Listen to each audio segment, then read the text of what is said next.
veníamos hablando de lo que era el concepto de base de datos. Recuerdan que era un conjunto de datos almacenados, conjunto interrelacionado, relacionado entre sí, etcétera, etcétera. ¿Recuerdan esa primera definición? Sí. Eso es lo que significa tener una base de datos. O sea, no solamente el conjunto de datos, sino que cumplen algunas características como estar interrelacionados, que haya una redundancia, se haya eliminado redundancia, al menos que sea perjudicial, etcétera, etcétera. Justamente, uno de los objetivos de la normalización de que habrá hecho Luis es eliminar redundancia perjudicial. O sea, al normalizar se logra hacer una reducción. Incluso en algún momento capaz que les habla de sobrenormalización, porque digamos, es como fanatizarse con algo y llegar a un extremo que termina siendo contrario a lo que busco. O sea, empieza a perjudicarme el que esté tan normalizado algo. Así que después cuando avancen en la carrera van a ver seguramente Big Data o algunos conceptos de Data Warehousing o Data Mining, donde van a ver que sobre una base de datos normalizada se desnormaliza y se crea una base de datos por encima para hacer consultas a una velocidad mucho mayor. Bien, vimos lo que era un DMS, un sistema de gestión de base de datos, en el cual es el software que permite interaccionar con la base de datos almacenada. Y vimos que nos permitía hacer la definición de datos, tenía un sublenguaje, que es el lenguaje de definición de datos, un lenguaje de manipulación de datos para insertar, eliminar, modificar datos en la base de datos, en cada tabla, en la que fuera, lenguaje de control.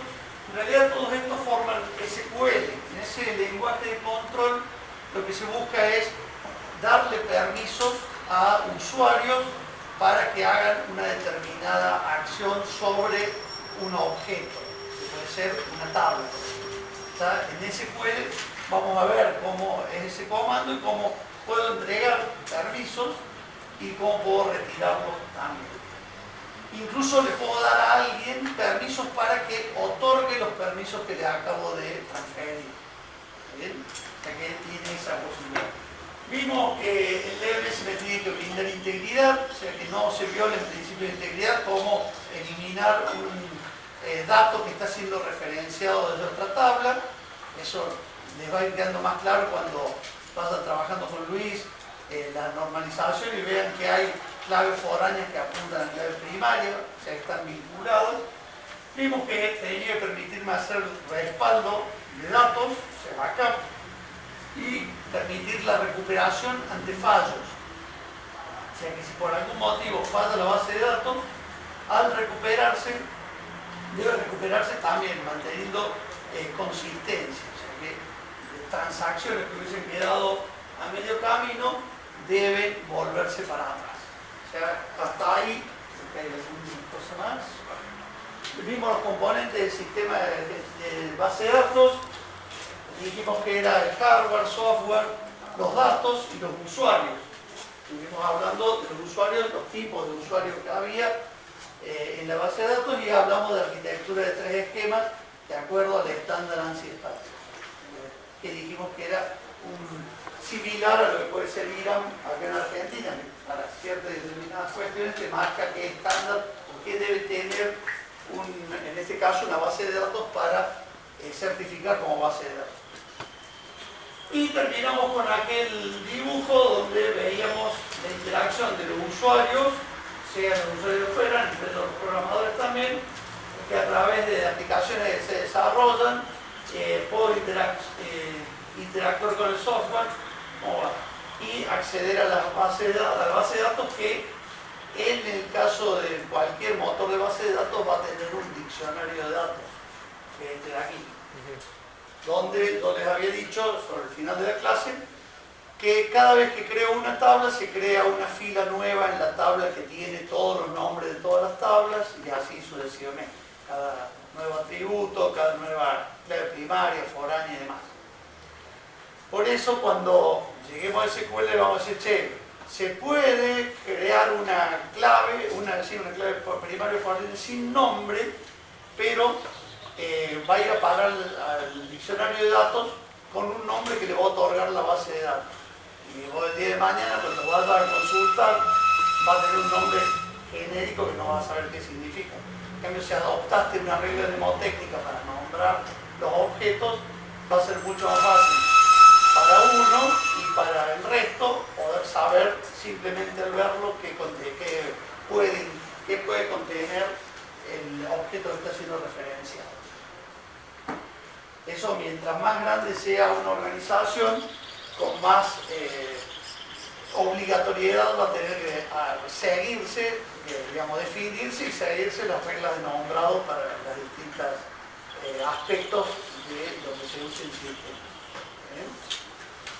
Bien, vamos a avanzar un poco más y vamos a ver cómo o qué contendría, qué aspectos contendría un DMS adentro, o sea, qué componentes de software tendría y cómo me dejarían trabajar o vincularme con usuarios y la base de datos en sí. O sea, esta parte hecha a mano hizo la Filminas. En la fotocopia del libro lo van a ver así, sin esta marca que justamente está aislando, mostrando que eso es lo que pertenece al DMS.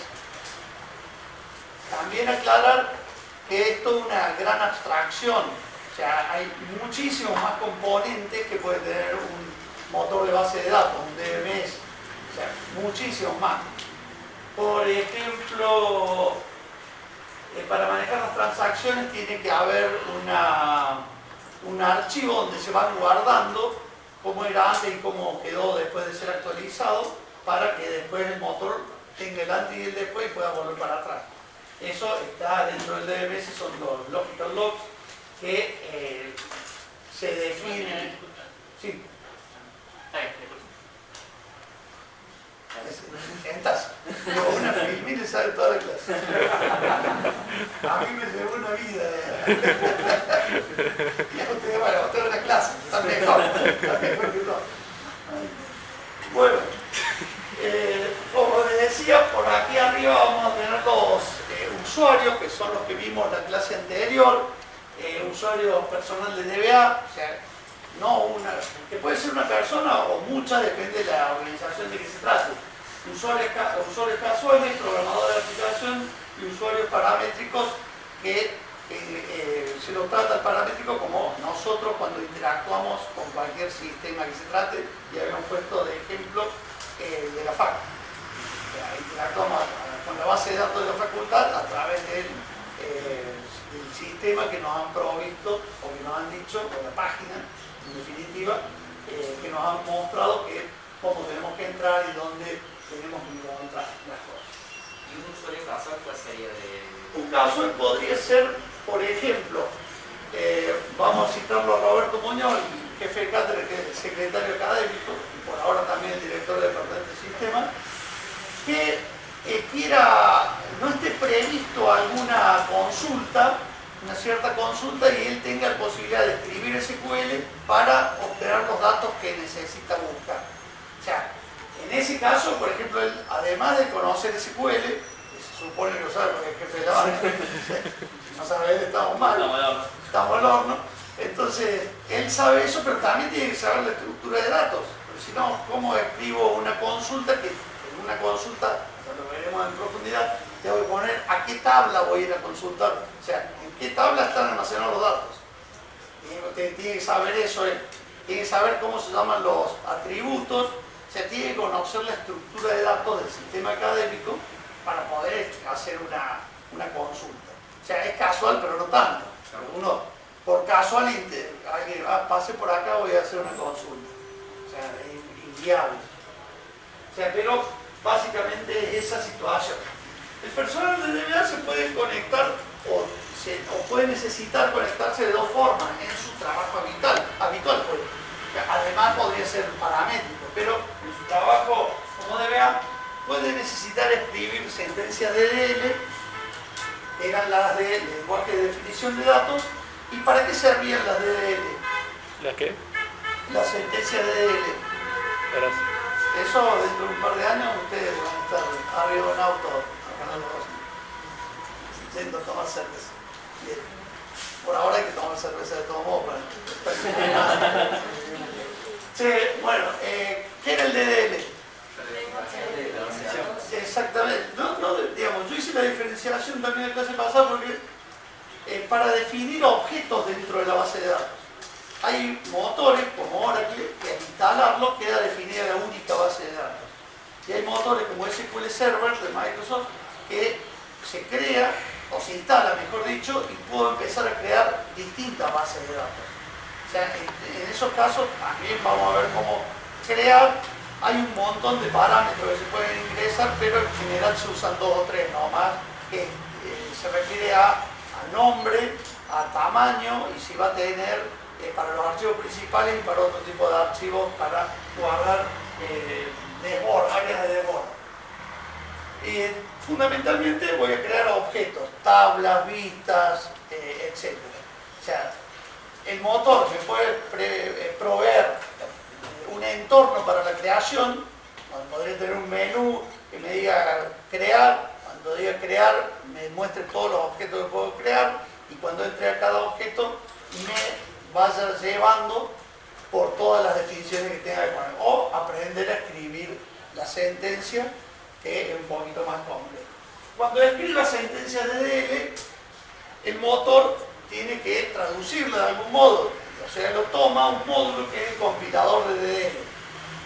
Además de analizar todo lo que es la semántica, o sea, que haya escrito la palabra create como debo escribir, si era una tabla, que haya puesto table, el nombre, abrir un paréntesis y empezar a nombrar, o sea, que tenga la estructura que debe tener.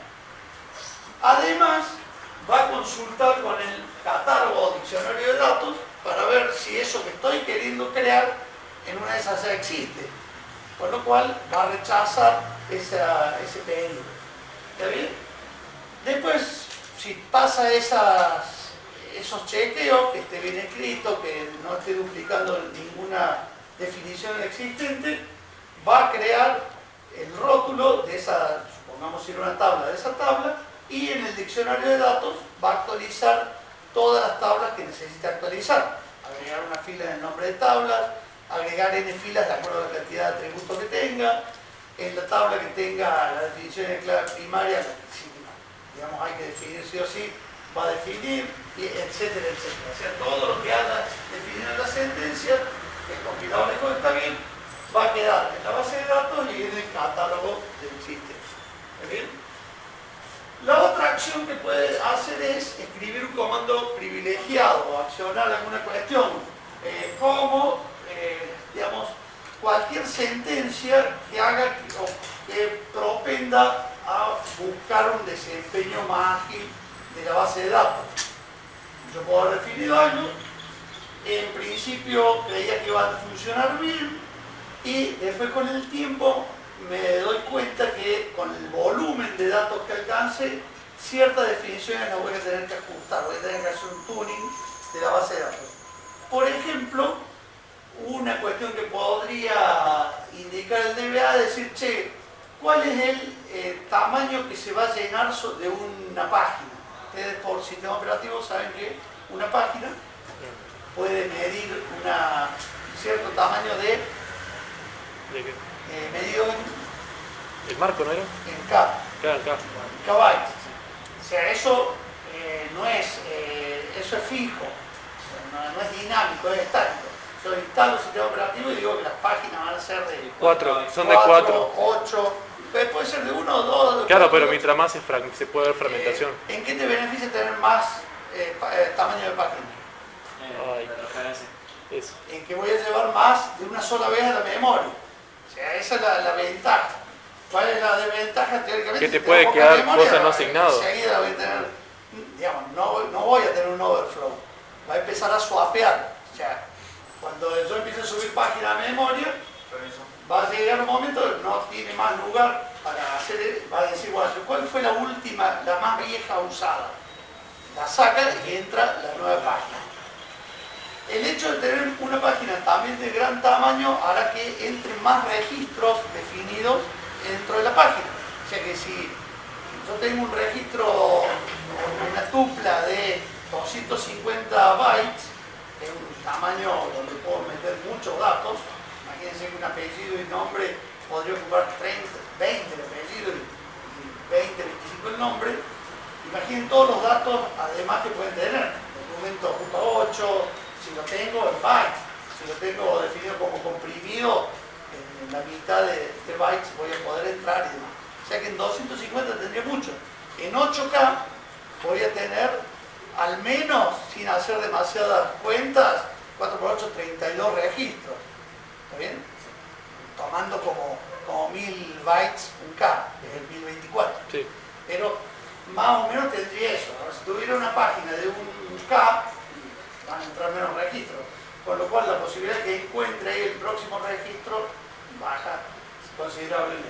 Pero son consideraciones que incluso escapan un poco a nuestra materia.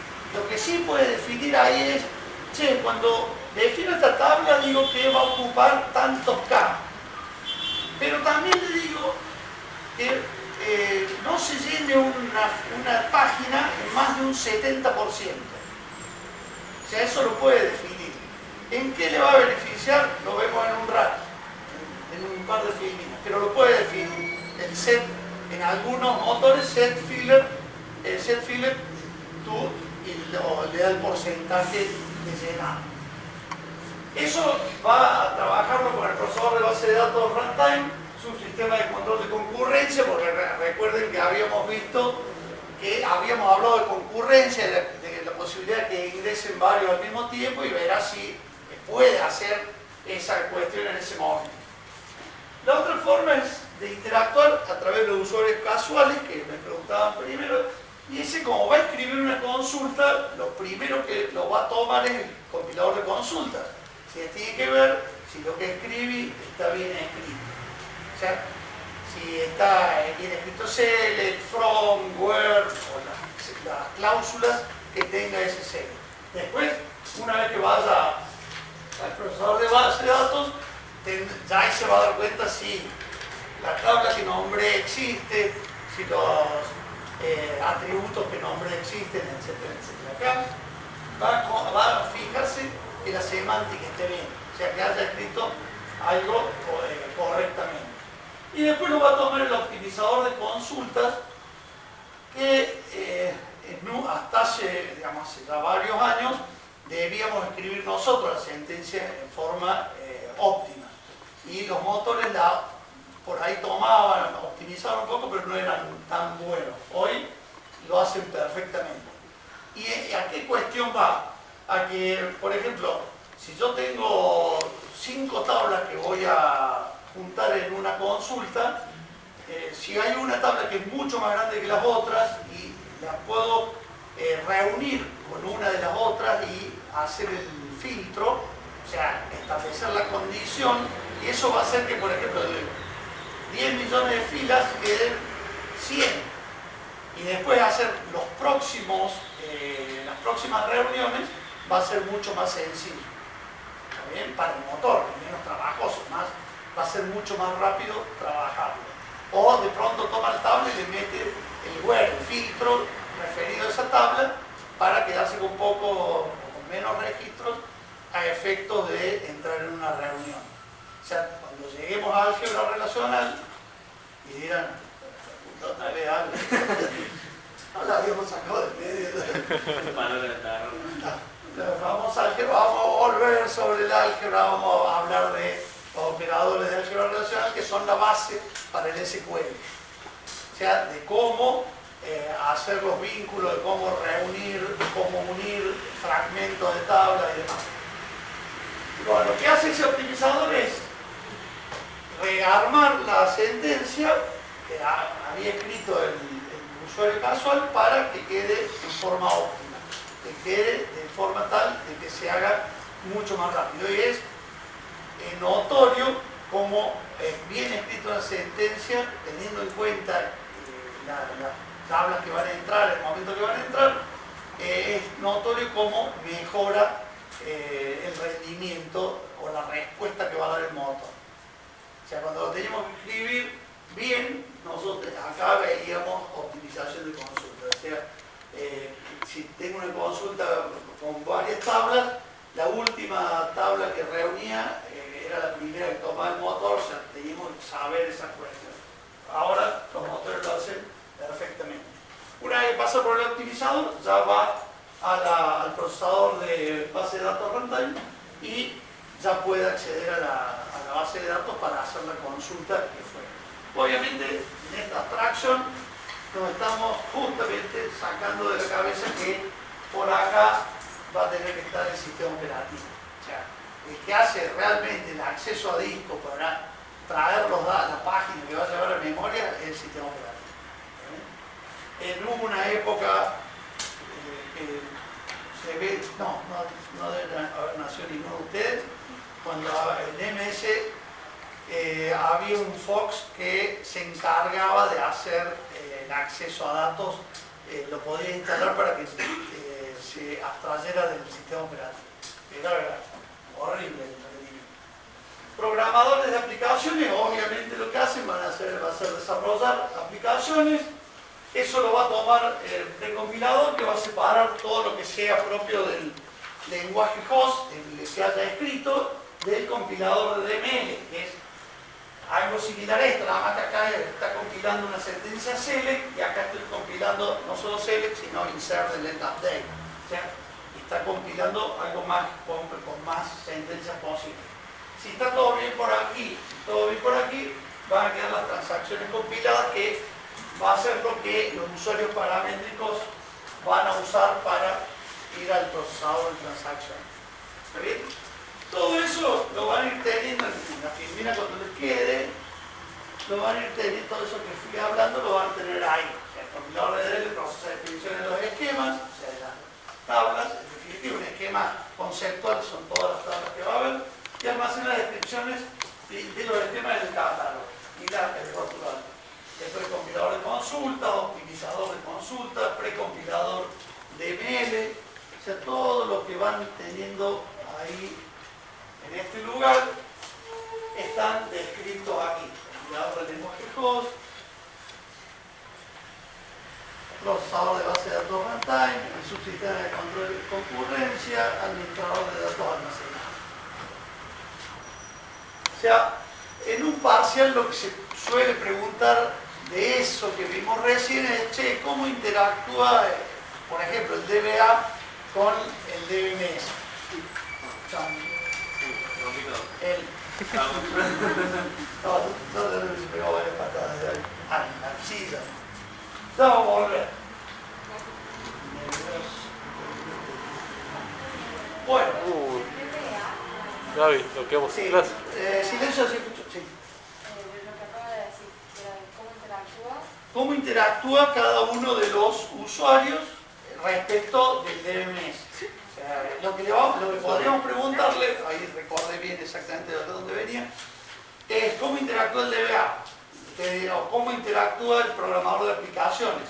O sea, sería inviable que le pidamos que hagan ese gráfico y describan todo en un parcial. Hace varios años no teníamos los cañones estos y el profe se tenía que acordar y dibujar todas las cuadras. Un desafío era cada vuelta. Por más que te lo hubiese que acordara, por ahí ponías algún módulo que no lo ibas a ver de todos modos. Así que, bueno, ahora espero que volvamos a pegarle. Está dentro de lo posible. No se sienta mal. Mire lo que hizo el jugador de River. Y no vamos a hablar de lo que hicieron los de Belgrano porque personalmente no, de River le pagan más. Ya lo pasó por el grupo de GDA, así que todos lo pueden ver. Alguno no está en el grupo. O sea, claro, le pedís que te sumen o te pones cerca de alguno que esté en el grupo y lo podés ver. Igual sí se ve cortado. Se ve un poco cortado. Sí. Bueno, vamos a tratar de para la próxima mejorar el tema transmisión. Bueno, la filmina que sigue es arquitecturas al implementar un motor de base de datos. ¿Están ahí? Dice unidad temática 1, sistema de gestión de base de datos, arquitecturas al implementar. Sí. ¿Centralizada todo eso? ¿Cómo? Centralizada. Sí, servidor archivo. Bien, cuando... No sé si ustedes ya conocen esas arquitecturas, en sistemas, en general, no necesariamente en base de datos, yo puedo tener distintas formas de conectarme a un servidor. O sea, puedo tener una arquitectura centralizada, era lo más habitual en un entonces. La situación era generalmente con una topología de estrellas, porque si va a estar central, todos los nodos o todos los PCs conectadas o quienes estén conectados van a ir directo hacia donde esté residiendo la base de datos. Por eso se habla de un nodo central y todo accediendo ahí. En esa arquitectura centralizada voy a poder trabajar de ese modo. En el servidor va a residir la base de datos y además van a correr los programas de aplicación. Voy a tener, sí, en el cliente una parte del programa con la cual yo voy a hacer las peticiones, se van a solventar dentro del servidor y van a volver por la red de comunicaciones solamente la respuesta que yo estaba necesitando. ¿Está bien? Con eso, obviamente, voy a tener un cuello de botella en el servidor, la gran demanda, no es que va a estar una sola persona, sino la gran concurrencia, depende de la cantidad de usuarios que tenga, puede hacer que el cuello de botella sea el servidor, pero la red de comunicaciones va a estar menos usada, porque simplemente va a viajar las peticiones y las respuestas ya elaboradas. O sea, no va a venir una cantidad de datos muy grande en general. Otra arquitectura en la que pueda trabajar es servidor de archivos, en donde ya el que va a trabajar como servidor ante las peticiones va a enviar copia de toda la tabla o los componentes que necesiten, y en el cliente se va a resolver la consulta para poder ser mostrada. O sea, implica tener un cliente un poco más poderoso, va a haber mucho más tráfico de red y va a estar más disponible el servidor. Lo más usado, en general más usado, es cliente-servidor de 2 capas, en general, salvo que trabaje en web. Si trabajo en escritorio, voy a tener cliente-servidor de 2 capas, en donde voy a seguir teniendo un servidor, pero se va a usar o se va a definir más lo que va a enviarse al cliente. El cliente lo va a terminar de preformatear, se va a tener un trabajo un poco más cargado del cliente y menos del servidor. Y después de N capas, arquitectura de 3 o N capas, donde voy a tener la interfaz web en el cliente, el GUI, la interfaz gráfica de usuario. Eso en una época se les enseñaba, ya sea en ASI o también en PAP, se volvía sobre GUI, sobre técnicas para interfaces, las aplicaciones en las páginas web y el servidor de datos en donde tuviera que residir. Entonces voy a tener más división en las capas en las cuales tenga que interaccionar el cliente. Todo eso, obviamente, para el usuario va a ser transparente. O sea, él va a trabajar y solamente va a hacer pedidos, le va a llegar ante sus ojos en un formulario lo que estaba pidiendo, y por debajo van a suceder las cosas sin que él se entere. Porque sí tiene que saber que las bases de datos pueden trabajar en cualquiera de esos escenarios.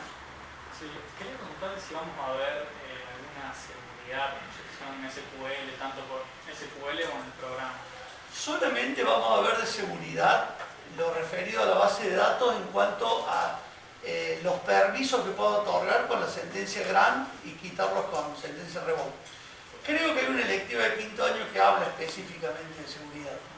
Hay un grupo de que maneja Fabián Gibellini, que es quien está encargado del LAPSIS, quien maneja el LAPSIS, que maneja un grupo de seguridad que trabaja incluso ese grupo para CITS, Centro de Investigación y Desarrollo del Sistema, del software, y trabaja transversalmente aplicándole o haciéndole, mostrándole a los desarrolladores qué aspectos de seguridad deben incorporarse en todos los desarrollos para justamente brindar esa posibilidad. Ok, gracias. ¿Ah? Pero nosotros no nos vamos a meter más. Bien, la siguiente filmina que habla de nivel interno, acceso a datos, es una filmina que es un resumen de lo que hemos visto hasta ahora. Está en tonos de verde, no sé si la ven ahí. Sí. Debe estar también un poquito cortada. Ahí muestra cómo están los distintos usuarios interaccionando a través de aplicaciones, consultas o DDL, algo de lo que ya hablamos, y interaccionan solicitando información al DMS, solicitando o en un mensaje entregando datos que quiero que se almacenen. Pero supongamos que tengo una consulta donde necesito información, va al DMS, el DMS encuentra la consulta que estoy haciendo, encuentra qué es, o cuáles son los datos que tengo que buscar, en qué tablas, en qué registros, y eso se lo pasa al sistema operativo, al administrador de archivos, que ya es un módulo del sistema operativo. Ahí detecta en qué página o bloque, ustedes ya eso conocen, son sinónimos de página o bloque, y le pasa al administrador de disco, que es quien finalmente hace el acceso a datos y busca en el diccionario de datos, en la base de datos, los datos buscados, accede a la base de datos y de nuevo para arriba va a la página y finalmente se le presenta la información solicitada al usuario. O sea, en ese gráfico ven los distintos actores, o los distintos lugares o capas por donde va a pasar un pedido del usuario y le va a ser devuelto. Acuérdense que, algo que vieron por sistema operativo, lo que yo pedí está en una página y la unidad menor de interacción es una página, por lo cual la memoria va en esa página. Eso hace que en adelante el DMS, en vez de pedir ir a buscar algo a disco, lo primero que va a hacer es buscarlo en memoria. Algo que también conocen, la velocidad de acceso a memoria es muchísimo más rápida que el acceso a disco. Con lo cual va a agotar esa posibilidad de que lo que estuviera buscando estuviera en alguna de las páginas recientemente subidas, y si no, lo va a buscar en disco. Bien. Vamos a la próxima filmina. Hay distintos tipos de almacenamiento donde yo puedo guardar datos, o sea, con sus ventajas y desventajas.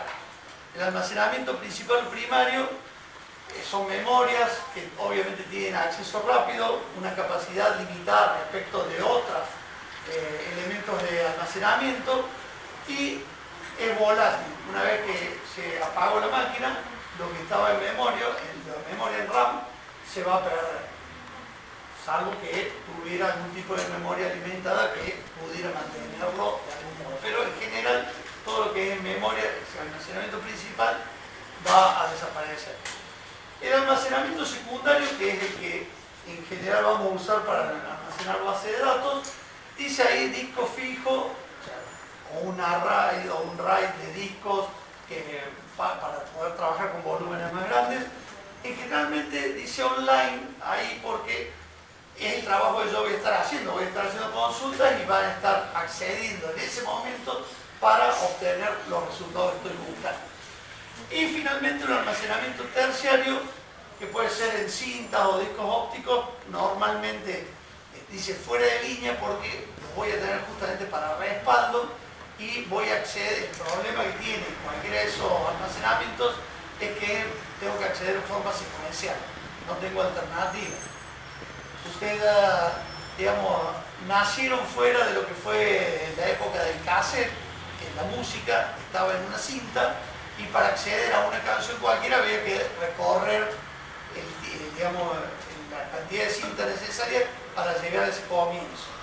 O sea que tiempo podía ser más o menos flexible la cuestión, pero lo mismo si tengo una cinta para almacenar, cintas puede haber de cintas chiquitas así como se usaban en radio o los DAT en una época, hasta tortas de cinta de este tamaño que también dependerá de la velocidad que tengan, pero va a ser lento muy lento respecto a los discos fijos. Por eso se usa porque es mucho más barato normalmente para backup, y el día que hiciera falta se recurría a extraer los datos que se habían guardado. Cuando no, nos enterábamos que había habido algún problema en el momento que se hizo el backup y no servía nada. Pasaba. Todas estas definiciones obviamente son simplemente para ir vinculándolas con conocimientos que ustedes ya tenían, o sea, respecto de los almacenamientos ya sabían, los tipos de almacenamiento que tienen, saben, incluso supongo que les habrán mostrado algún disco abierto, o no es cierto, ustedes fueron todos virtuales. La foto nomás. La foto nomás. Acá en una filmina más adelante hay un dibujo. Yo solía traerles un disco abierto de un solo plato. Tiene, o sea, pueden ser varios platos con una separación. Eso gira a 7.800 revoluciones por minuto, o sea, 7.800 veces en un minuto da la vuelta. Y cabezas lectoras que entran al plato, se encuentran en el plato y entran así, una por arriba, una por abajo, salvo los extremos que entran el más arriba por abajo y el más abajo por arriba.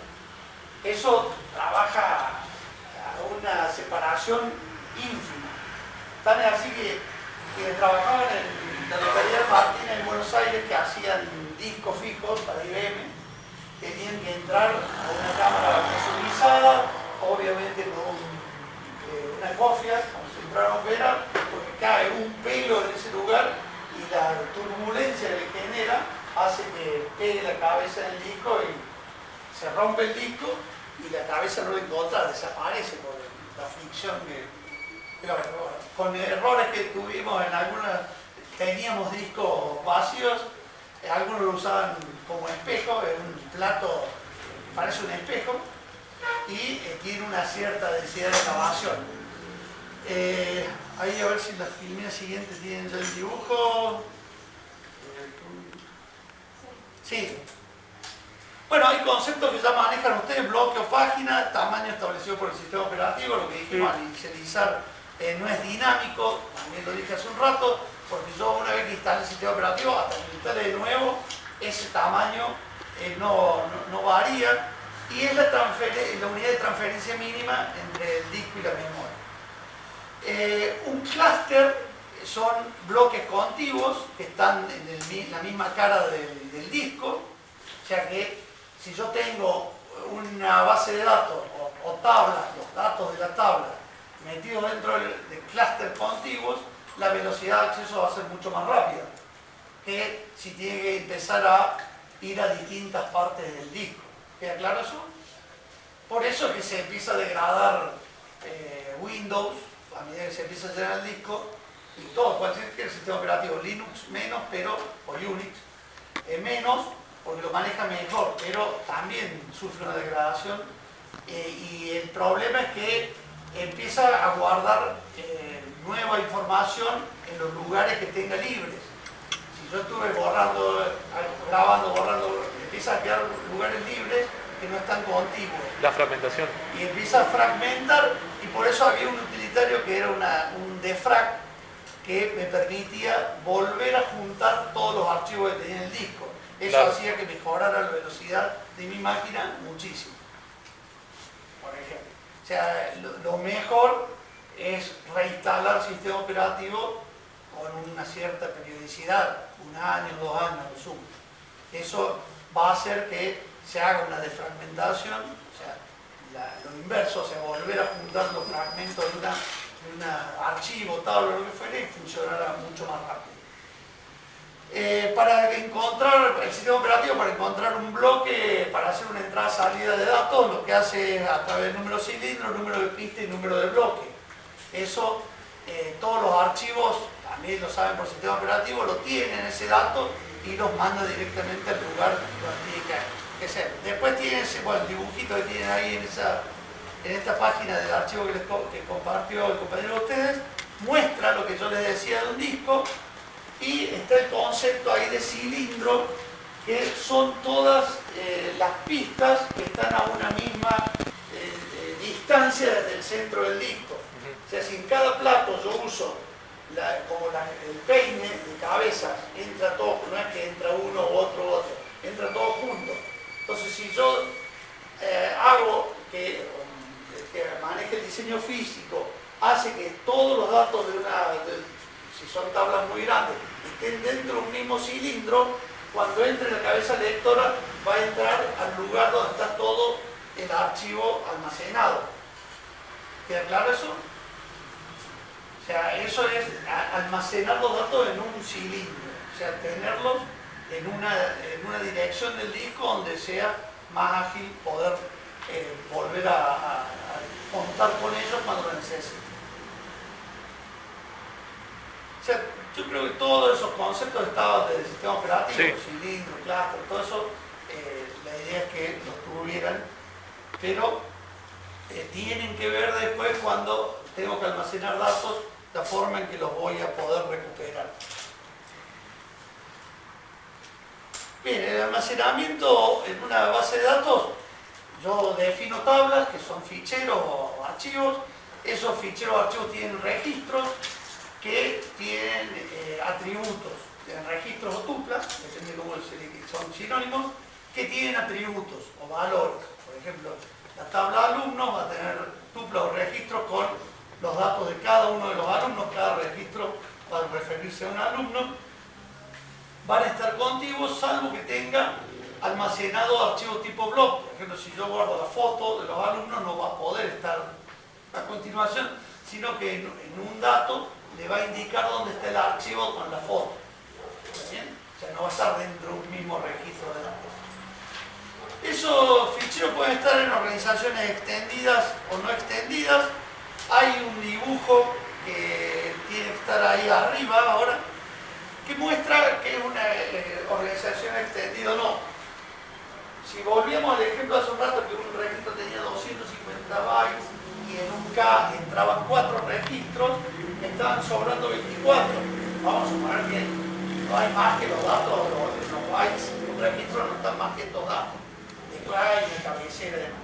Pero supongamos que me quedan los 24 de esos, yo puedo decir, che, el próximo registro no entra, pero puedo almacenar lo que entre de eso y lo que sobre que vaya a la próxima página o bloque. Eso es una organización extendida. No extendida sería que quede libre ese espacio y después voy a la próxima página y así voy a tener espacio libre en el disco. ¿Está bien?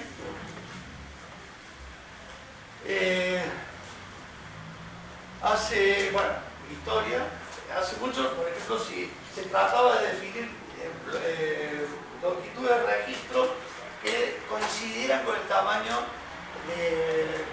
digamos que fuera múltiplo o submúltiplo, mejor dicho, del tamaño de página. ¿Para qué? Ya que se iba a perder, lo dejo en el registro. Y el día de mañana, si tenía que agregar algún atributo, tenía espacio y no tenía que reordenar toda la tabla. ¿Queda claro eso?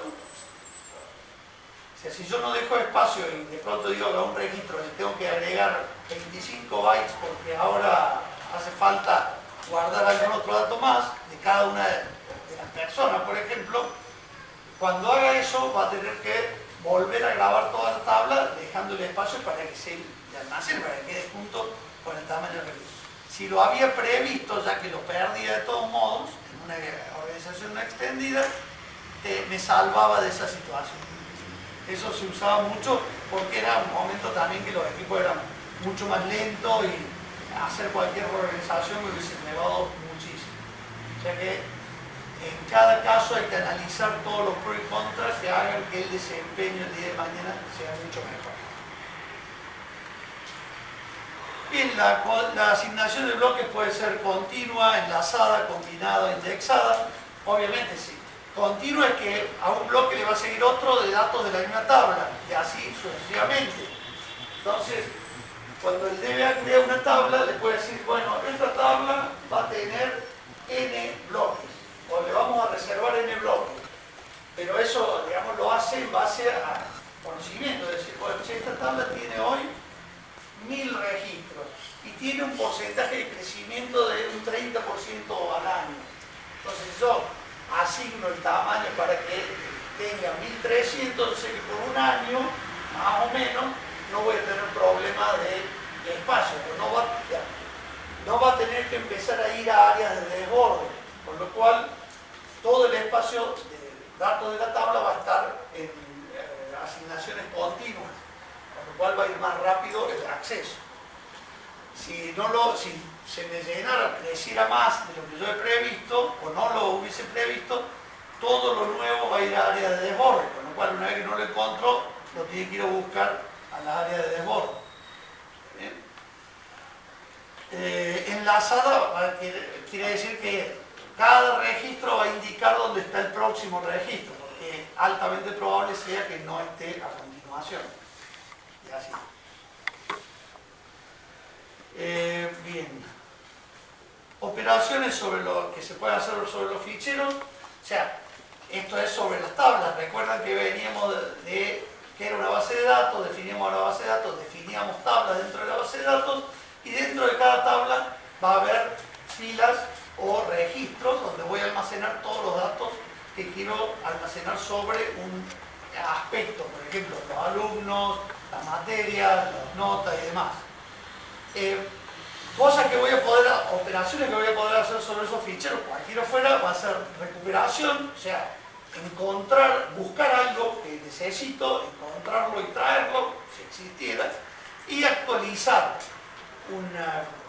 Actualizar en los tres aspectos de actualizar: agregar algo nuevo, eliminar algo existente o modificar algunos valores de algo existente. Bien, la organización que puede tener los ficheros o tablas, normalmente las bases de datos como modelo relacional, el modelo relacional planteaba, uno de los aspectos es que los registros no están ordenados, o sea, no están ordenados de acuerdo a algún criterio. Simplemente yo defino que ahí va a haber una tabla y cada nuevo registro va a la cola. Se agrega uno, se agrega otro y así sucesivamente. Para agregar nuevos registros es muy ágil, porque simplemente en la cabecera de una tabla le dice cuál es el último registro, la dirección en el disco del último registro, va a esa dirección y ya a partir de ahí puede grabar un nuevo registro. Con lo cual, agregar uno es muy fácil. Eliminar tiene dos problemas. Encontrarlo, porque si está secuencial, sin un orden establecido, tengo que recorrer todo con la posibilidad de que no encuentre lo que busco. O sea que, si siempre encontrara y tengo 1000 registros, de promedio buscaría 500 registros. ¿Es así? Si siempre encontrara. O sea, a la larga, de buscar, una vez voy a buscar 1000, otro el 1, otra vez 500, otra vez 700, en promedio debería llevarme a 500, a pasar por 500 registros, teniendo 1000, cada vez que si siempre encuentra, cada vez que no encuentre son 1000 que busque y no encontré. O sea que estoy en algún pequeño problema. Obviamente, si quiero eliminar, también tengo que hacer una búsqueda. Si quiero modificar, estoy en la misma condición de la consulta, con lo cual eso puede tener algún problema. Una forma de solucionarlo es que en vez de estar desordenado, en vez de estar como el modelo relacional me indica, es decir, bueno, le voy a dar un orden, lo voy a indicar que tenga un cierto orden. Normalmente la clave primaria, es decir, che, esto lo voy a tener ordenado por clave primaria. La ventaja va a ser que lo puedo encontrar mucho más fácil. O sea, tengo el dato y si voy buscando y encuentro algo más grande que este, ya no está. Si está ordenado en forma creciente. El problema mínimo va a ser que cada vez que yo quiera insertar insertar algo, voy a tener que o desplazar todo lo que tengo hacia atrás para hacer lugar, o meterlo a la cola y después juntarlo nuevamente y regrabar todo. Ahí es donde empieza a tener sentido el hecho de decir, che, si se definió que un porcentaje de cada página va a estar libre, por ejemplo, si yo pienso que mi tabla va a crecer en un 30% en un año, dejo un 30% en cada página, y si se distribuyera homogéneamente, estaría un año sin necesidad de reorganizar, porque nuevos registros van a ir a parar a una página, eso se actualiza en memoria, se vuelve a grabar y no tengo gran pérdida de tiempo. En el caso de llenarse una página, va a área de desborde y se maneja de esa forma, porque obviamente no va a ser homogénea la distribución de nuevos valores.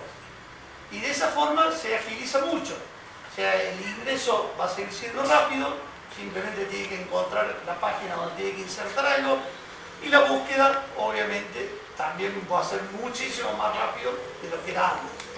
Al menos va a saber que cuando llegue a un valor más grande del que busca, sin haberlo encontrado, de ahí para atrás no puede estar. Con lo cual ahorra muchísimo tiempo. Esos son archivos ordenados, y la ordenación es física. O sea que puedo tener un solo orden para darlo. O sea, legajos, supongamos la tabla de alumnos, apellido y nombre, o lo que fuera. Seguramente se buscará la forma más conveniente o la más usada habitualmente. Todo eso que dije está en la más o menos en esa filmina, en el fichero de registro ordenado, ordenación física. Bueno, se le solapa un dibujo en la parte de arriba. Sí. Por suerte no tapa más que el título de organización de ficheros. Lo de abajo, ahí no tapa nada. Porque a ustedes les aparece todo junto. Cuando la suban a filminas, muy probablemente esa incrustación o la reducen y la acomodan en un lugar o simplemente la sacan.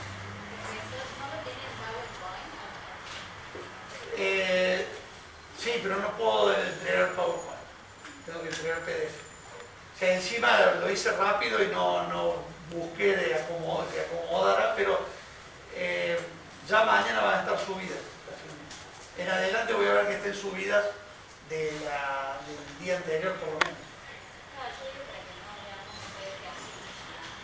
Pero después lo van a ver, digamos, cuando lo tengan en V, seguramente, ya seguro mañana lo van a poder ver bastante mejor. La tercera forma de organizar archivos, o sea, habíamos visto desordenado, tal cual como lo indica el modelo relacional. Después, cuando lleguemos al modelo relacional, va a ver que es una de las propiedades, de 4 que hay. Ordenado de acuerdo a algún criterio, va a mejorar, pero solamente cuando sea, digamos, sobre todo en búsqueda, va a mejorar cuando sea por ese dato. Si lo tengo ordenado por legajo, cuando lo busco, si se me ocurriera buscarlo por apellido y nombre, estoy en la situación anterior. O sea, de acuerdo al apellido y nombre, está desordenado. Otra forma es con técnicas de dispersión. Ahí yo voy a pedir que cuando tengan la fotocopia del capítulo del libro, no atiendan a todo lo que habla de dispersión porque es bastante confuso, muy largo y no viene al caso. Simplemente ustedes tienen que saber que hay 3 formas: desordenado, ordenado y por técnica de dispersión o hashing. Y lo que busca es tener una función de dispersión que me asegure distribuirme los registros que van entrando en n páginas.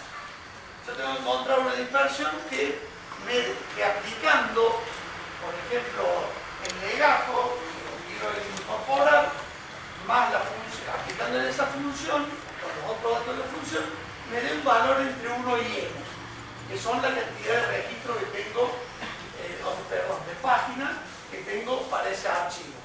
Entonces, de esa forma va a ir a parar a la página 1, a la 50, a la n. Cuando necesite buscar, aplico también la misma función de dispersión, me debería volver a llevar a la misma página. Con lo cual accedo directamente a la página donde está almacenado el registro que busco y a lo sumo lo que podría pasar es que no lo encuentre porque en algún momento fue borrado o nunca fue insertado. ¿Está bien?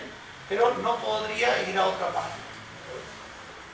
Ahí en la Filmina les da una función bastante típica que es a la clave que quiero ingresar, le aplico la función mod.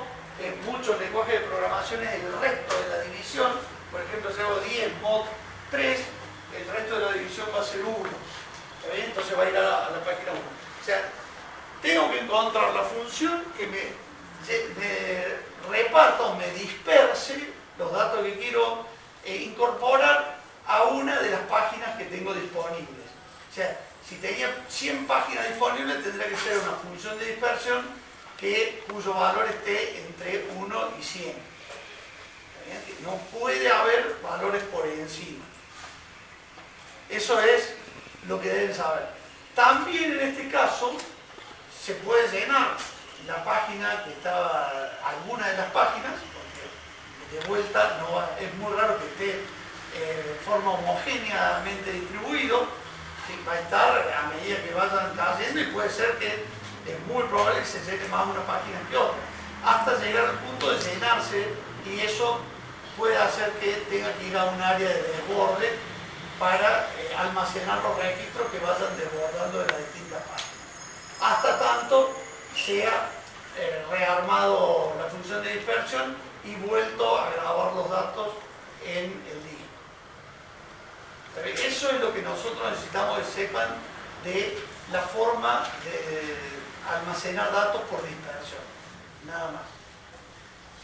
En el libro ustedes van a encontrar la dispersión en memoria, la dispersión en disco, o sea, toda una cuestión que no viene en el caso.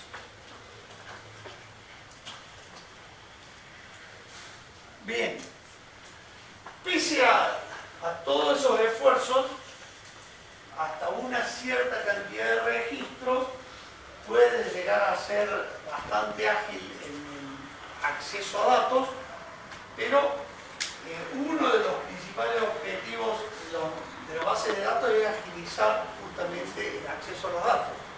Y cuando los datos de una base de datos crezcan mucho, por más que encontremos por dimensión o tenemos alguna forma, va a ser lento. Para mejorar el acceso a datos, se definen otros objetos que me van a permitir llegar más rápido a un dato. Haciendo una similitud con un libro, sobre todo los índices del libro que están al final, donde está ordenado prácticamente los temas. Si yo buscas un tema en un libro como el que recomendamos en la cátedra, que tiene como 1000 hojas, tengo dos opciones. Empiezo a pasar hoja por hoja hasta encontrar el tema, o me voy al índice, normalmente hablo del índice del fondo, donde está el tema, por ejemplo, índices, y me puede decir, está en la página 220, en la 525, porque en esa está nombrado en varios lugares. Lo mismo hace el concepto de base de datos al nombrar la existencia de índices, es una estructura más chica que la tabla que me va a permitir agilizar la búsqueda de la misma. ¿Bien? ¿Queda la idea? O sea, los índices, el objetivo es apoyar esa idea o ese objetivo de la base de datos que es agilizar los accesos y apoyan esa posibilidad, brindándome la posibilidad de acceder en forma mucho más rápida a la base de datos. Y además darme más de una forma de acceso. Recuerden que si lo teníamos ordenado por legajo, iba a ser rápido, se accedía por legajo, pero no iba a ser una tabla desordenada respecto de cualquier otro atributo. En índices, yo puedo hacer más de un índice para una tabla, ya vamos a ver, y depende del general de los motores, pero de esa forma le voy a dar un orden lógico a lo que está ordenado físicamente en el disco. ¿Queda claro? Bien. Entonces, como dije recién, es una estructura auxiliar más pequeña. sea, objetivo, acelerar el acceso a datos. Para crear un índice debe existir antes un fichero de datos sobre el cual yo voy a generar el índice. O sea, de hecho, cuando lleguemos a SQL, cuando yo quiera crear un índice, una de las cosas que le voy a decir es el nombre de la tabla sobre el cual voy a crear el índice y el nombre de los atributos de esa tabla sobre el cual vamos a realizar el índice. Puede ser uno o más. Bien, esa tabla sobre la que voy a crear el índice puede ser desordenada, ordenada o puede haber estado creada por dispersión. En general puedo utilizar cualquier atributo, ahí le va a decir campo para indexar, y que incluso, como dije recién, puede ser compuesto. Por ejemplo, si lo hiciera por apellido y nombre, o tipo y número de documento, o sea, puedo hacerlo por documento, por legajo, que es uno solo, o por tipo y número de documento, serían dos atributos diferentes. Como dije, si la tabla está ordenada físicamente de una forma, supongamos por número de legajo, yo puedo crear índices por apellido y nombre y voy a tener una estructura lógica ordenada por apellido y nombre que va a tener un puntero a la página donde está ese apellido y nombre. Con lo cual voy a tener uno o más métodos para acceder de una forma similar a la que accedería a los datos físicos. O sea, un ordenamiento lógico. ¿Por qué? Porque la tabla va a seguir ordenada de la misma forma. Y voy a crear un índice que va a tener otro orden que le va a dar orden lógico al tabla. Cuando yo acceda, por ejemplo, quiero algo ordenado alfabéticamente, el usuario va a estar percibiendo que podría suponer que los datos están guardados de esa forma. En realidad están guardados de otra, pero los puede traer ordenado alfabéticamente porque tiene, por ejemplo, un índice que se lo permite. Eso agiliza mucho. ¿Qué otra cuestión? Así no me olvido. Sí, algo que habría que probar eso hoy, pero supongamos en una tabla, yo llegué a tener para la Procuración del Tesoro algo así como 25 índices diferentes para una sola tabla. La suma de los índices, primer problema, la suma de los índices ocupaban más tamaño de disco que la tabla. El primer problema. Ya estoy necesitando un tamaño de disco para prever el crecimiento. Y el otro problema es que cada vez que había una actualización, se actualizaban no un archivo, sino 26. El archivo base más los 25 índices. Con lo cual, en ese momento, con los equipos que había, el delay que había en la actualización era bastante notorio.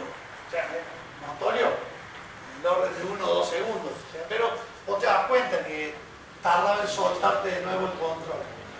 Así que es un tema a considerar esa actualización y el espacio que voy a necesitar para almacenar. Hay motores de base de datos que los tutoriales te dicen, che, hasta tal cantidad de registros no le hagas índice. O sea, digamos, el mismo motor, hasta esa cantidad se va a manejar bien con lo que él crea internamente. Pero hasta cierta cantidad, porque lo va a manejar, y esa cantidad puede ser 10.000 registros, o sea, una cantidad razonable. Depende de lo que esté haciendo. O sea, uno por ahí imagina tamaños de acuerdo a lo que uno está habituado, pero hay casos, el registro civil de la provincia de Córdoba nomás tiene 8 millones de registros. Es decir, somos 8 millones, no. Hay muchos, están guardados los vivos y los muertos. No me refiero a ningún equipo de fútbol. No, se distrae un poco, ¿no? Algo. Bien, esos índices son de distintos tipos, o sea, puedo hacer distintos tipos de índices. Ordenados de un nivel, o sea que digamos, no va a tener profundidad más que de un solo nivel, puede haber principal, agrupado o secundarios. Vamos a ver qué puedo hacer en cada caso. Y después hay índices multinivel. Vamos por partes. Índice principal.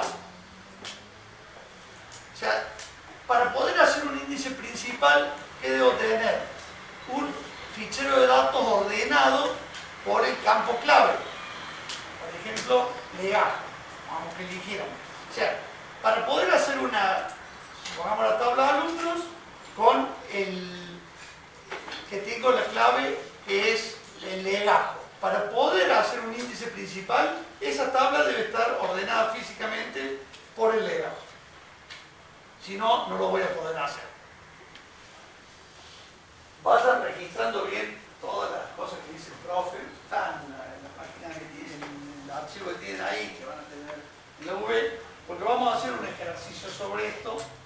Uno de los ejercicios que vamos a hacer para que les dé puntos para el parcial. Es una contrapavada el ejercicio, pero se equivocan por estar pensando en cualquier cosa, ¿verdad? Pero se equivocan.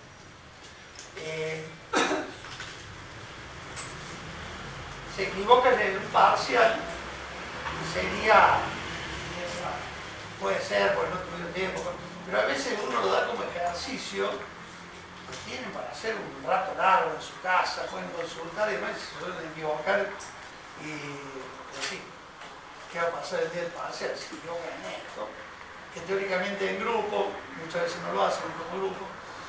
Bien, o sea, lo tengo ordenado por la clave. Si, vamos a ver si le dieron mucho atención a Luis Damián. Si no tengo ordenado por la clave, los distintos valores que voy a tener, porque voy a tener el legajo de él, tienen la propiedad de, ¿se van a repetir o no? No. Bien, o sea que La clave primaria. voy a usar la clave primaria. Condición, o podría usar otro dato, pero la condición es que los distintos valores no se repitan. O sea que ya voy diciendo, che, para que haya un índice principal, la tabla tiene que estar ordenada, físicamente ordenada, por un atributo que sea clave. ¿Por qué clave? Porque me asegura que no se va a repetir. Cuando Luis, no sé si ya lo pusieron, le pone PK a un atributo, ¿lo vieron de eso? Sí, sí, sí. Eso hace que ese atributo que esté nombrado aquí no se repita. O sea, eso en la base de datos lo respeta. Yo lo defino clave primaria, no va a dejar que se repita. De ninguna forma. No va a dejar que se repita y no va a dejar, o sea, va a probar que sea not nulo. No NN, sino not nulo. O sea, no va a poder tener valores nulos. Un valor nulo no es blanco o cero. Un valor nulo es desconocido. Entonces, si es el atributo por el cual lo voy a identificar, no puede ser desconocido. ¿Está bien? Bueno, esa es la precondición. O sea, la tabla tiene que estar ordenada físicamente por el atributo clave y obviamente no va a contener valores repetidos. El índice que voy a crear va a tener dos columnas como mínimo. O sea, yo tengo una tabla, pongamos aquí, con una serie de datos, por ejemplo, legajo, apellido, nombre, esto tiene un montón de filas. Esto es una tabla y le quiero crear un índice. Este índice mínimamente va a tener dos atributos. El valor que tengo como clave más un record ID. En realidad no el ID del registro, sino de la página. ¿Está bien? O sea que la estructura del índice es mucho más chica. Si esta podría llegar a tener, habíamos dicho, supongamos, ¿no? 250 bytes cada registro. Este el legajo tiene 5 y el record ID tendrá 4, va a tener 9. Con lo cual en una página van a entrar muchísimos más registros del índice de la tabla. ¿Es así?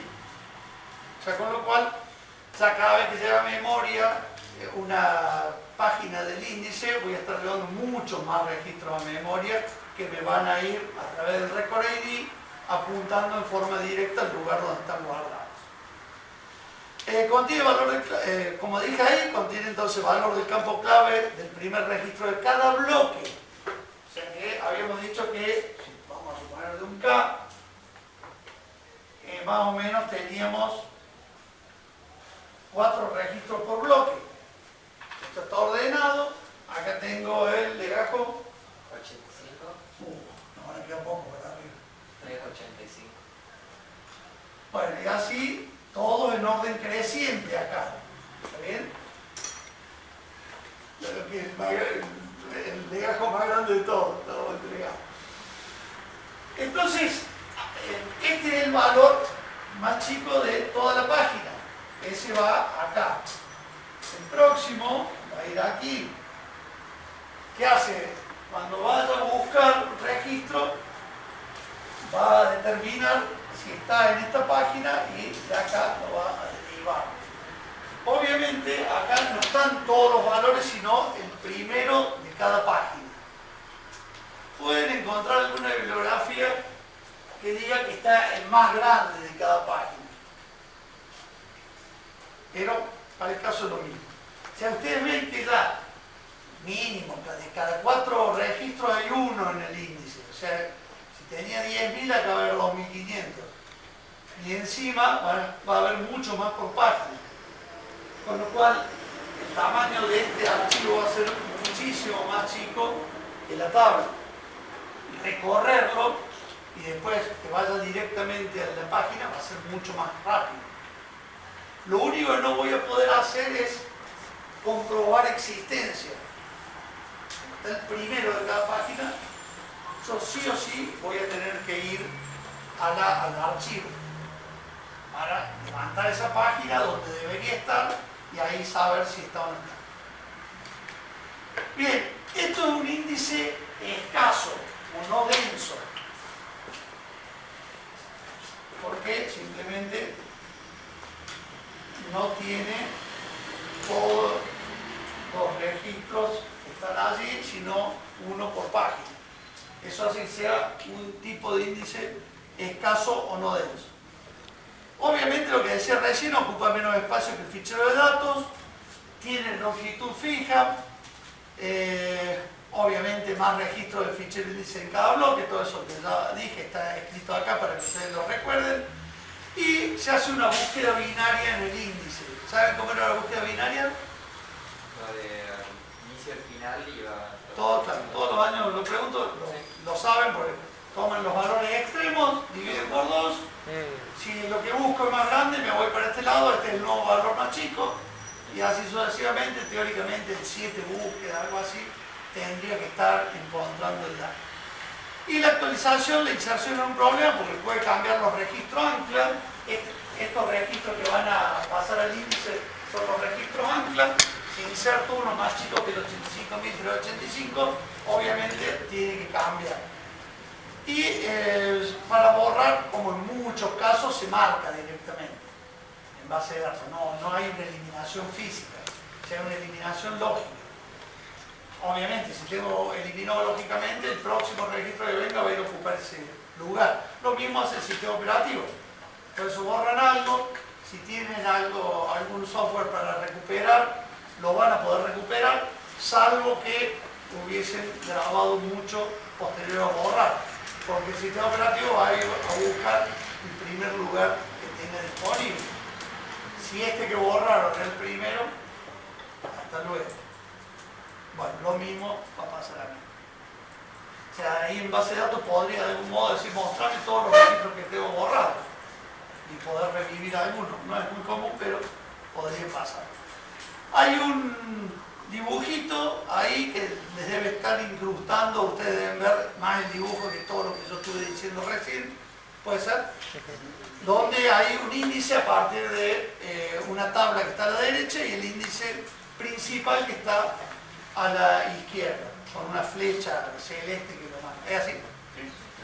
Bueno, es muy probable que vamos a ejercitar la clase que viene seguramente, pero en las 2 clases les diré, che, tengo esta tabla, no sé, 30 datos de alumnos, digo, el archivo clave, el dato clave del legajo, entran tantos registros por bloque, quiero que me armen un índice principal para esa tabla.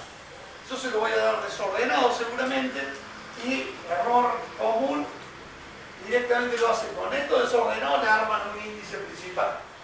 sale como un traste, porque conceptualmente no tiene nada. O sea, ya el índice obviamente también va a quedar desordenado. O sea, lo primero que tiene que hacer es ordenarlo, quedarse con el primer valor de cada uno y hacer las flechas a cada bloque. Sí, pero hay que ordenar. Eso solíamos hacerlo en los parciales también. Capaz que no con 30, porque si no es una prueba de velocidad más que de conocimiento. ¿Bien? Bien, ese es el índice principal. Otro índice es el índice agrupado. La precondición es la misma que la anterior. Necesito tener ordenado el fichero por algún atributo, un orden físico. Y el índice de nuevo va a tener dos columnas. Dos columnas, en el caso del principal y del agrupado, va a tener si yo estoy haciendo por un solo atributo. Yo puedo hacer el índice por más de un atributo. Pero vamos al caso más sencillo, que sea por un atributo, va a tener dos. El atributo más el record ID. Bien. O sea que en el índice agrupado también voy a tener dos columnas. Una contiene un registro por cada valor distinto del campo agrupado, ya vamos a ver más en detalle, y puntero al primer bloque que contiene el registro de ese valor. También es un índice escaso. Si estoy llevándome solo los valores distintos, puedo tener 100.000 registros y en una de esas hay 50.000 distintos. El registro de índice va a tener 50.000 filas contra 100.000 del índice de la tabla principal. Obviamente tener menos atributos que el fichero y seguramente menos filas, también el índice va a ser más, va a ocupar menos espacio que la tabla. Y la búsqueda también es binaria en el caso al revés. El ejemplo que hay en el libro, en las filminas también en el libro, marca como que acá el valor que estoy buscando está repetido.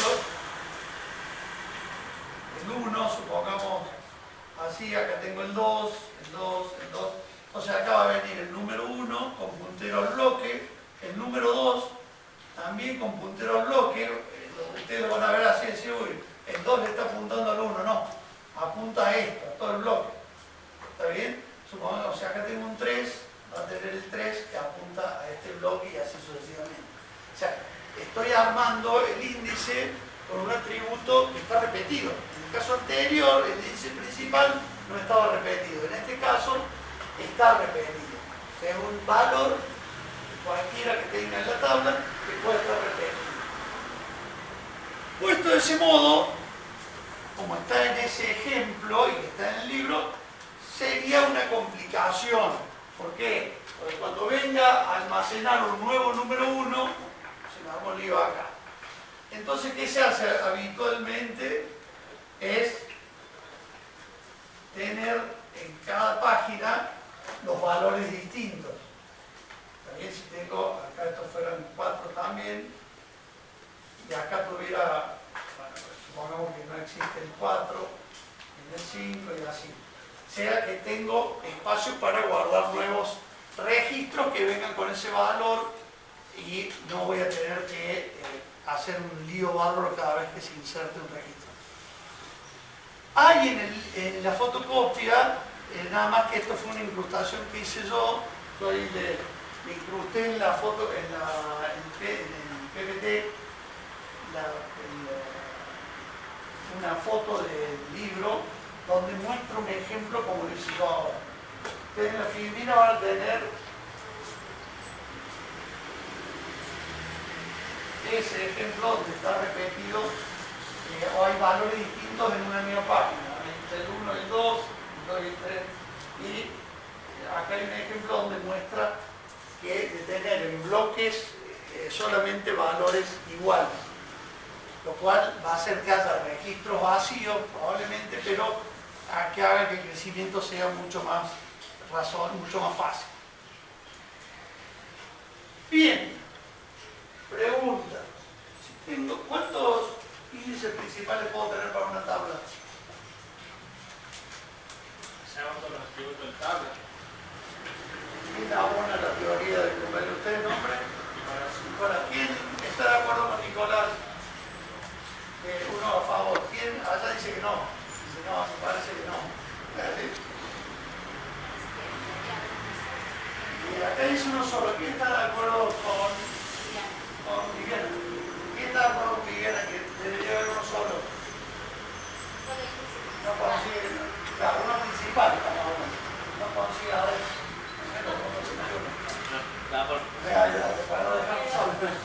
Bueno, es como dice ella, puede haber un solo índice principal.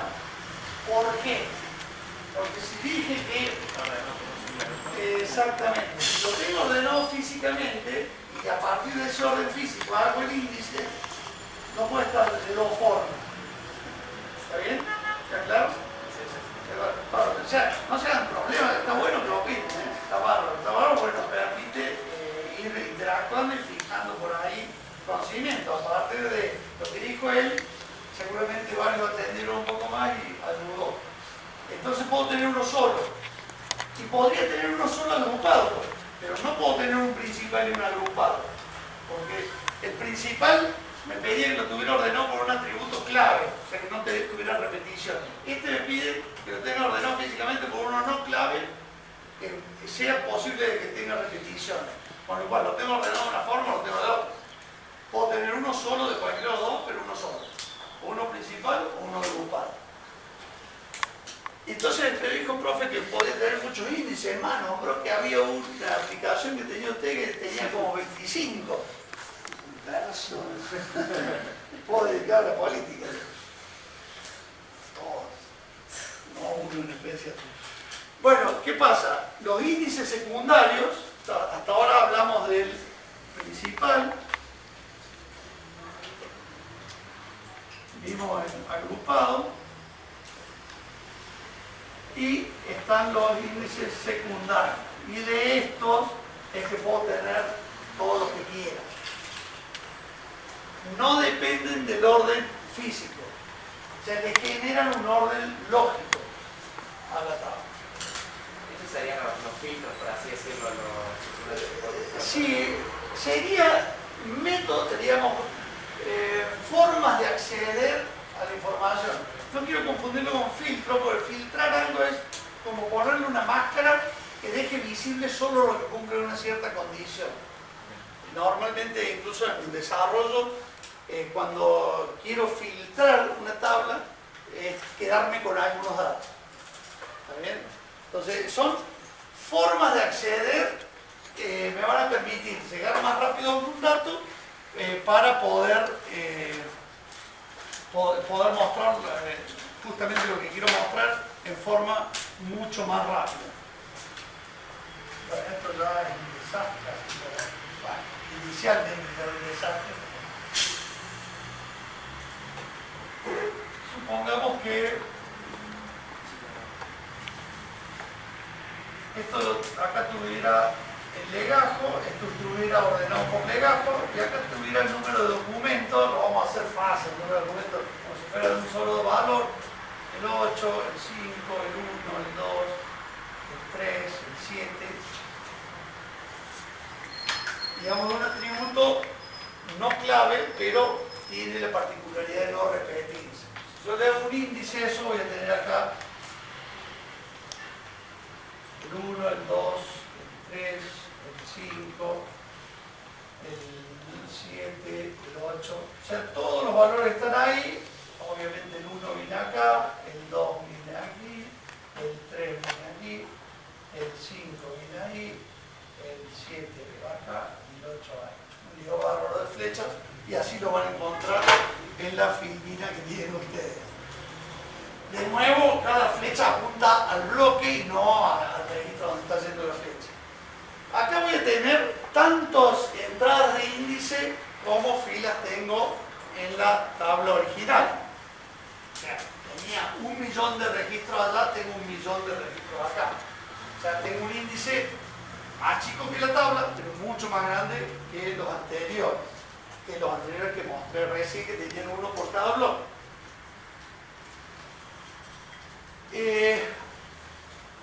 Después vuelvo sobre los secundarios. Estos son los índices secundarios. Ahí es donde aparece el concepto de índice multinivel. Dice, che, esta tabla va a ser enorme. Si esto tenía 5 millones de registros, tenía 5 millones. Buscar acá un registro puede empezar a ser un poco denso, o sea, muy grande. Como dijimos, si acá entraban 4 filas o duplas o registros en un bloque, acá van a entrar muchos más. Pero para simplificar el ejemplo, supongamos que entran 5.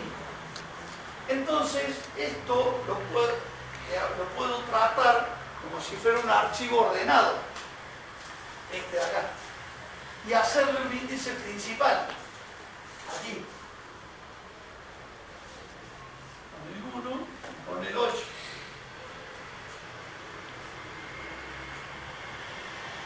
Y esto es un índice multinivel. ¿Está bien? Yo acá tengo muchos registros, se lo podría hacer a un agrupado y a un principal también, cualquier índice. Acá nada más lo vamos a ver bien porque tengo 5 millones es una barbaridad. Si le hago un índice multinivel voy a tener un índice de nivel superior mucho más chico. Y así sucesivamente. Si este creciera mucho y ocupara más de una página, o más de una página que tuviera valores, le puedo crear un índice principal sobre él. Obviamente, el motor le tiene que dar los algoritmos de inserción y eliminación que manejen eso perfectamente. O sea, para el que está ingresando datos, para el que está programando y demás, es totalmente transparente. O sea, el motor es el que me asegura que esto se maneje, que se mantengan los valores. Es más, en un índice multinivel, en algún momento nosotros ya no lo estamos manejando, pero ustedes si escucharan que es un árbol B. O sea, esto pasa a ser un árbol, digamos, con una cierta profundidad. El árbol B es que es balanceado. O sea que entre por la rama que entre va a tener la misma profundidad. O sea, eso también los algoritmos de inserción y eliminación lo deben asegurar. ¿Está bien? Eso es un índice secundario y se podría derivar en un índice, en un árbol B, árbol B más. O sea, podría derivar en un multinivel. O tener la necesidad de hacer un índice multinivel. ¿Profe? Sí, ¿El secundario es lógico? es lógico. Sí, en realidad, claro, porque acá, esta es la tabla que tiene un orden físico, supongamos que era por el legajo, y este dato de aquí que usamos para hacer el índice está desordenado acá. Entonces le doy un orden lógico a lo que está físicamente ordenado de otra forma. Así como es esto, si acá tuviera el apellido, podría tener otro índice con los apellidos. ¿Está bien? Obviamente, cuando yo hago una inserción de una fila allá, o una eliminación, el motor se encarga de actualizar todo esto. No tengo que ir a hacer un insert también en los índices, ¿no? Bien. Esto sería un índice secundario generado por una clave candidata, o sea, una clave que no es clave principal, pero fíjense que me asegura valores distintos para todos los registros, algo no muy usual. La otra alternativa de un índice secundario es con un atributo no clave, pero con valores duplicados. ¿Está bien?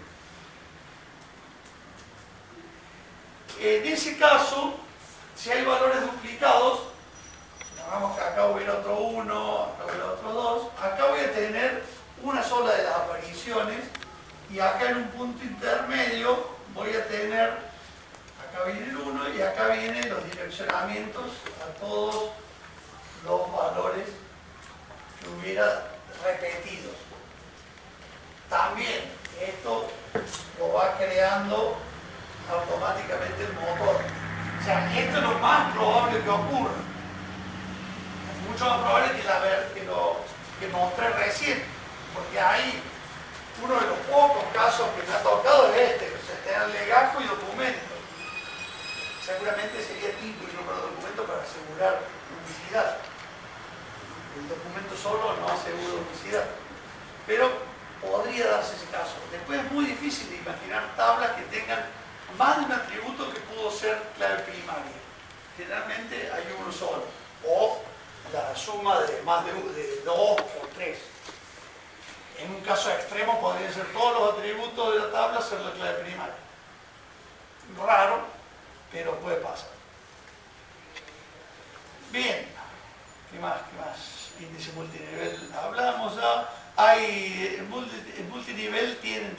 ejemplo que es muy similar a lo que hice yo hace un rato.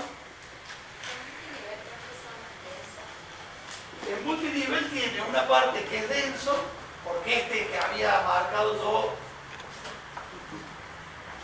vamos a borrar esta parte, este que había hecho yo es un índice denso. Si tengo 5 millones de registros, aquí hay 5 millones. Pero cuando sea multinivel, ya la parte del que voy a ir haciendo hacia la izquierda van a ser índices principales sobre el nivel inferior o sobre el nivel inmediato. Estos ya no van a ser índices no densos. Este sí, denso es cuando tengo la misma cantidad de registros en el índice que en la tabla. No denso es cuando tengo menos registros en el índice que en la tabla. Claro, el no denso, digamos, campo clave, digamos, En general por el campo clave. Sí, señor. Campo clave o el agrupado por un campo no clave con valores repetidos.